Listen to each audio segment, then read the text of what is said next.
La présence de Christ dans la gloire ne représente pas seulement en ce qui nous concerne une position substitutive, mais aussi un état à réaliser. À la place qu'il occupe au ciel, Christ représente désormais le modèle auquel Dieu cherche à conformer tous ceux qui croient. C'est une bénédiction merveilleuse sans doute de penser que Christ est là-haut comme notre répondant et de savoir que tout ce qui est vrai de lui dans la gloire est porté au crédit de ceux qui croient et qui sont désormais acceptés dans le bien-aimé. Éphésiens 6. Il y a là une révélation de la grâce de Dieu qui englobe tout et qui ne devrait jamais cesser d'être le thème de nos louanges et le fondement de notre assurance. Mais il est vrai aussi que tout ce qui nous est imputé en Christ là-haut, c'est la préoccupation du Père de nous l'impartir dès ici-bas. Tout ce qui vaut pour nous doit trouver son chemin en nous. Le passage qui synthétise tout l'enseignement et qui nous mène tout droit au but est Romains 8, 29. Ceux qu'il a connus d'avance, il les a aussi prédestinés à être conformes à l'image de son Fils, afin que son Fils fût le premier-né entre plusieurs frères. L'objectif de Dieu est d'avoir une famille pleinement conforme à l'image de son Fils, tel qu'il est maintenant à sa droite. Cet objectif-là délimite et circonscrit tous ses intérêts. Ils tournent tous là autour et en dehors de cela, tout lui est indifférent. Christ est l'alpha et l'oméga, le premier et le dernier, le commencement et la fin. Comment Dieu va-t-il s'y prendre pour parvenir à ce résultat? Ici encore, nous touchons quelque chose d'absolument vital, quoique élémentaire.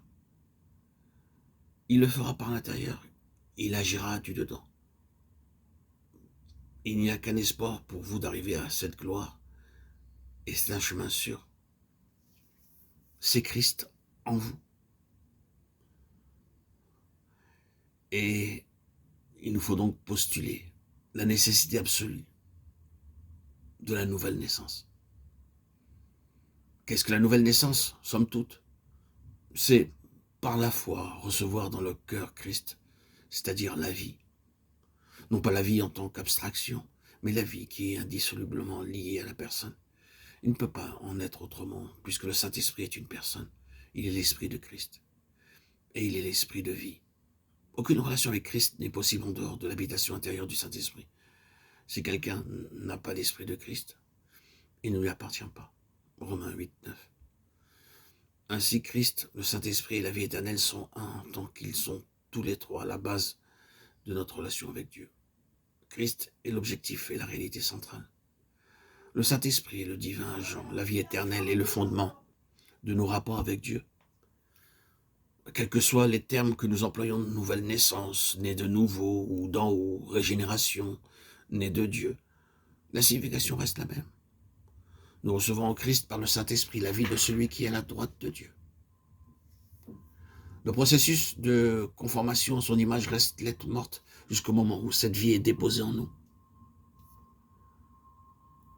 De même que la vie qui se manifeste chez un nouveau-né porte en germe tous les éléments, toutes les possibilités, tout le potentiel de l'homme fait de même à la nouvelle naissance.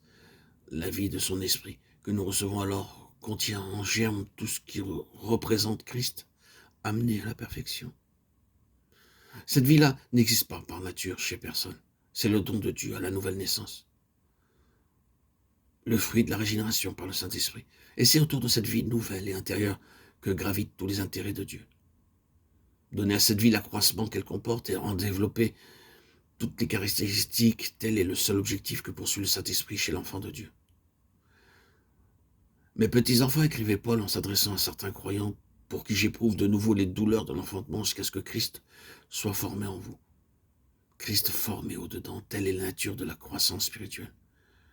La nouvelle naissance est le point de départ. C'est ce qui donne au Saint-Esprit sa base d'opération. C'est par là qu'il faut commencer si l'on veut répondre à cette question. Quelle est la nature de l'union avec Christ? C'est être un avec lui dans sa vie ressuscitée et souveraine. En lui, le triomphe complet de cette vie est déjà consommé.